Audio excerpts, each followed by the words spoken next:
Hello students, कल हमने neutral equilibrium के बारे में बात की थी और परिबद्ध क्षेत्र या विभव कूप को मैंने आपको समझा दिया था।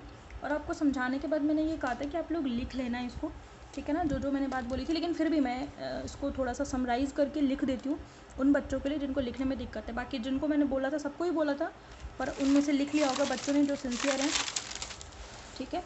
तो ग्राफ में मैंने समझा दिया था आपको। तो हमारा हेडिंग है बाउंड रीजन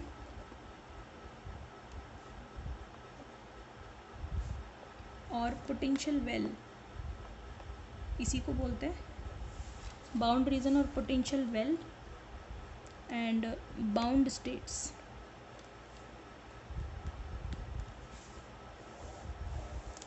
ठीक है, तो सबसे पहले हम क्या बताएंगे, अकॉर्डिंग टू कर्व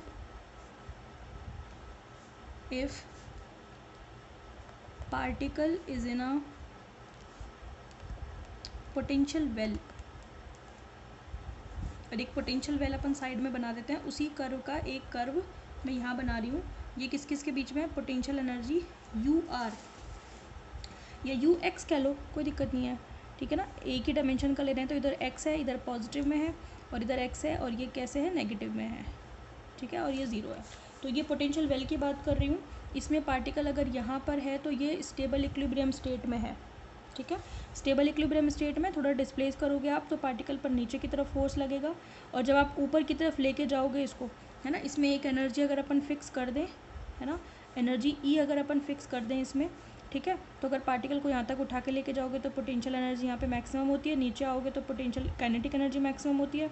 मतलब इक्विलिब्रियम पॉइंट की तरफ आओगे, इसमें दिखा भी सकते हो आप, काइनेटिक एनर्जी मैक्सिमम होगी और यहाँ पर पोटेंशियल एनर्जी मैक्सिमम होगी, और यहाँ भी पोटेंशियल एनर्जी मैक्सिमम होगी। तो इन दोनों पॉइंट ए बी पर पोटेंशियल एनर्जी मैक्सिमम होगी और यहाँ पर काइनेटिक एनर्जी मैक्सिमम होगी। ए और बी पॉइंट को ही अपन ने क्या कहा था, टर्निंग पॉइंट बोला था ना। According to curve if particle is in a potential well then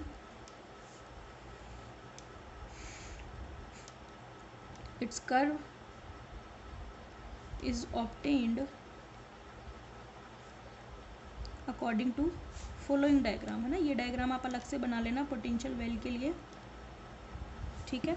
फिर हम इसमें बताएंगे if particle is at O point, particle is at O point, O point मतलब स्टेबल इक्विलिब्रियम स्टेट। ओ कौन सी पॉइंट है, stable equilibrium state, then its potential energy,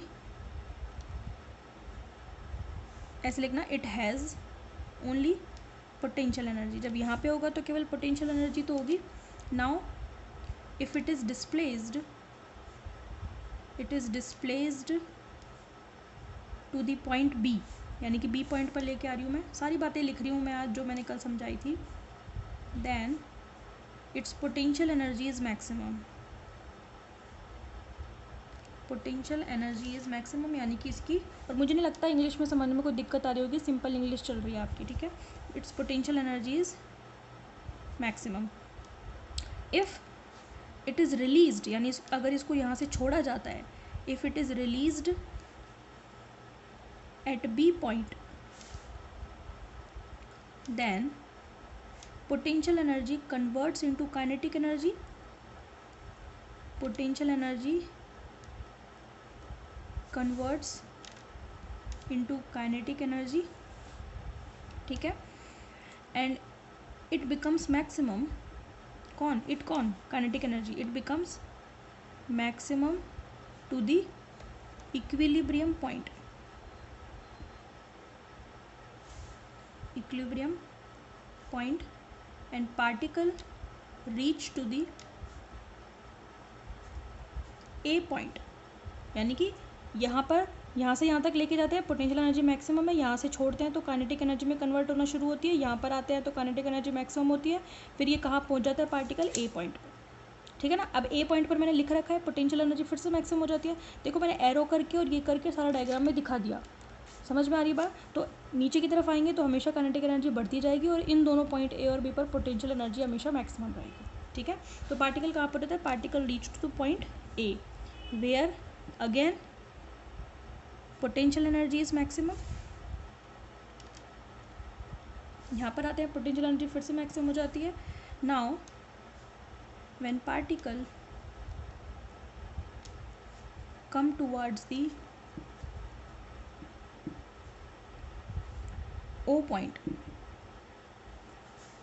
its kinetic energy maximum and this process continues. ये process continues हो जाता है. This process continues and particle, जो particle है वो कैसी motion करता है, oscillatory motion करता है, and particle shows the oscillatory motion, यानी कि दोलन गति करता है. पार्टिकल क्या करेगा, यहाँ जाएगा, फिर यहाँ जाएगा, फिर यहाँ जाएगा, तो दोलन गति करेगा, आगे पीछे इस तरीके से ऑसिलेटरी मोशन. ठीक है.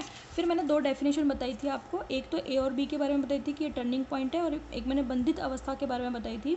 बंधित अवस्था के बारे में उसकी जो एनर्जी थी वो कौन सी थी, बंधन ऊर्जा. और मैंने क्या कहा था कि विभव कूप के जो टॉप और उसके बॉटम के बीच में जो ऊर्जाओं का अंतर है वो उसकी क्या कहलाती है, बंधन ऊर्जा कहलाती है.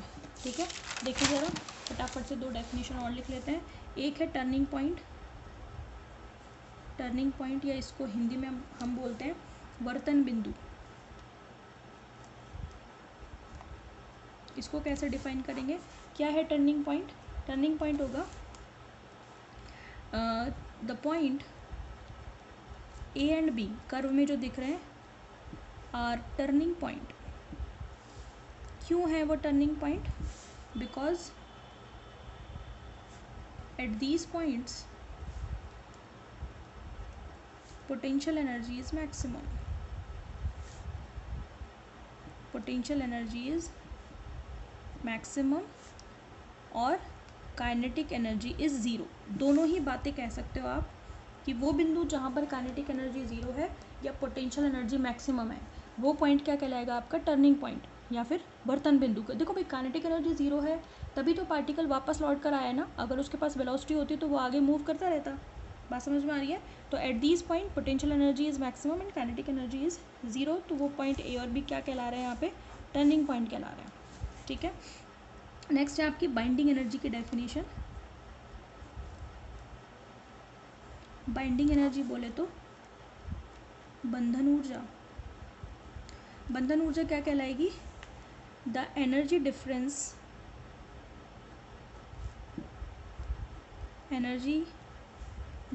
of particle from top to bottom of potential energy curve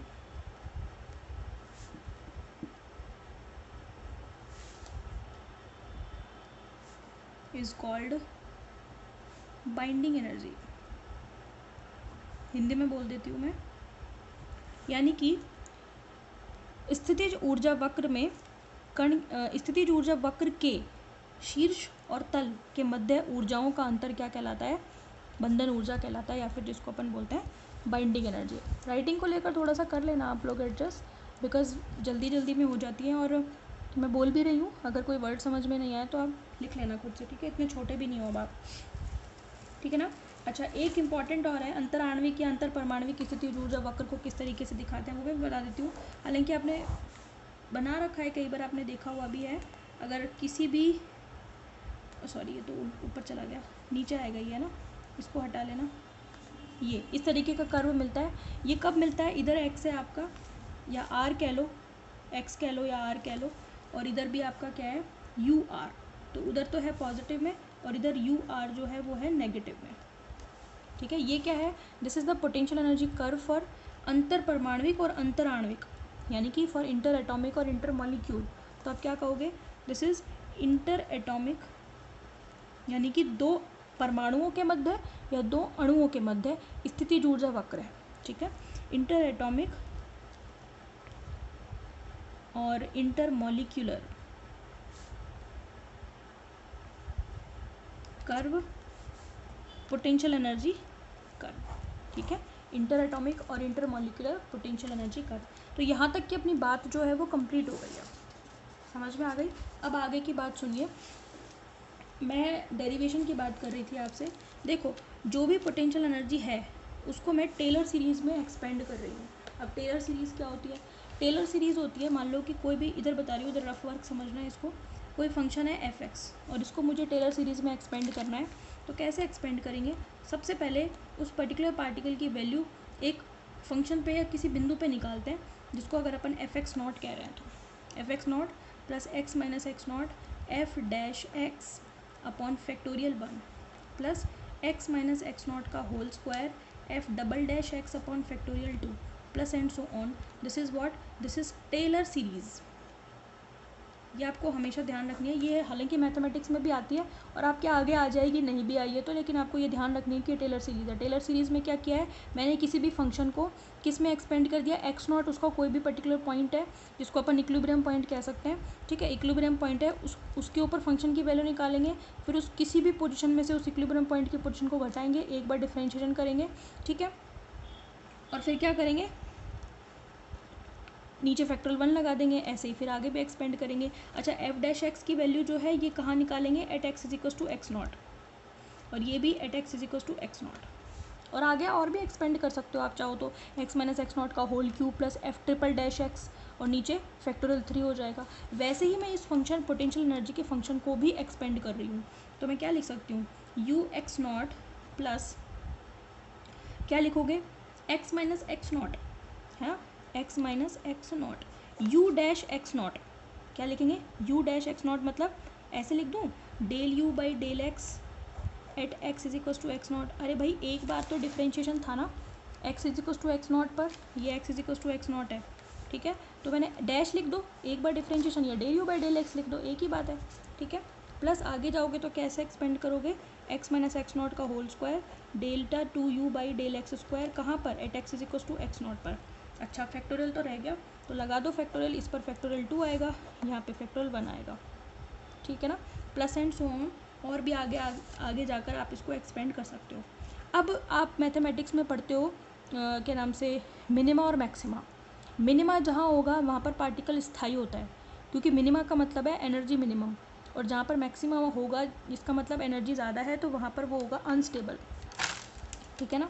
तो पार्टिकल की स्थायी संतुलन की अवस्था जहाँ पर होगी, वहाँ पे मैंने बताया भी था कि del U by del X की वैल्यू 0 होती है। जब आपने इक्विलिब्रियम पॉइंट पढ़े थे, स्टेबल इक्विलिब्रियम पॉइंट और अनस्टेबल इक्विलिब्रियम पॉइंट, कोई सभी पॉइंट हो, अगर वो इक्विलिब्रियम पॉइंट है तो उसके लिए del U by del X यानी कि उसका स्लोप 0 बताया था मैंने, ठीक है ना। तो हम जानते हैं for stable equilibrium state, for stable equilibrium state del U by del X की वैल्यू क्या होती है? 0 होती है। और delta 2u by del X square की वैल्यू कैसी होगी? पॉजिटिव होगी, तभी तो वो मिनिमा बनेगा। ये तो मैथमेटिक्स में पढ़ते हो ना, मिनिमा मैक्सिमा कब होता है? फर्स्ट डिफरेंशिएशन तो 0 होना चाहिए और सेकंड डिफरेंशिएशन की वैल्यू पॉजिटिव मिलनी चाहिए, तो वो मिनिमा बनेगा, और मैक्सिमा के लिए ये नेगेटिव मिलनी चाहिए। तो हम तो बात कर रहे हैं फॉर स्टेबल इक्विलिब्रियम, तो ये वाला डिफरेंशिएशन तो बन जाएगा 0, तो ये पूरी टर्म 0 हो जाएगी, और इसकी वैल्यू क्या मिलेगी? कोई भी पॉजिटिव क्वान्टिटी मिलेगी, उसको अपन कुछ भी मान लेंगे। तो मैंने मान लिया k, मान लिया k क्या है? कोई भी कॉन्स्टेंट है।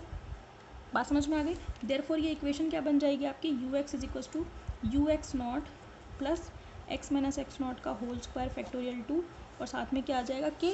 इस delta 2u by del X square को मैंने क्या लिख दिया? k लिख दिया। Let x0 is equals to 0, stable equilibrium state है, उसको मैंने कहाँ मान लिया? 0 पे मान लिया। तो मेरी इक्वेशन क्या मिल जाएगी? इक्वेशन क्या मिल जाएगी? ऐसा करो आप, चलो यही सिस्टम सही रहेगा। अगर x0 0 है एंड ux0 की वैल्यू भी क्या है? 0, यानी कि जब x0 इज इक्वल्स टू 0 है तो उस कंडीशन में उसकी पोटेंशियल एनर्जी 0 है, तो ये इक्वेशन क्या बन जाएगी मेरी? ux इज इक्वल्स टू, ये 0 हो गई, हाफ फैक्टोरियल 2 की वैल्यू हाफ ही होती है, k x0 0 पे हो गया, तो कितना बन गया? ux is equals to half k x स्क्वायर। बात समझ में आ गई? तो हमें यही तो निकालना था कि पोटेंशियल एनर्जी इतनी होती है। अब k कोई भी कांस्टेंट है, x कोई भी पोजीशन है पार्टिकल की, और ये मेरे पास क्या निकल करके आ गया? पोटेंशियल एनर्जी निकल करके आ गई, ठीक है। ठीक है भाई, तो ये आपका टॉपिक कंप्लीट होता है। सरल आवर्तगति की इक्वेशन भी आप इससे निकाल सकते हैं। मैं नेक्स्ट क्लास में देख लूँगी, अगर इंपॉर्टेंट होगा तो डिस्कस कर लेंगे, अदरवाइज़ फिर अपन नेक्स्ट यूनिट शुरू करेंगे। Okay, thank you so much.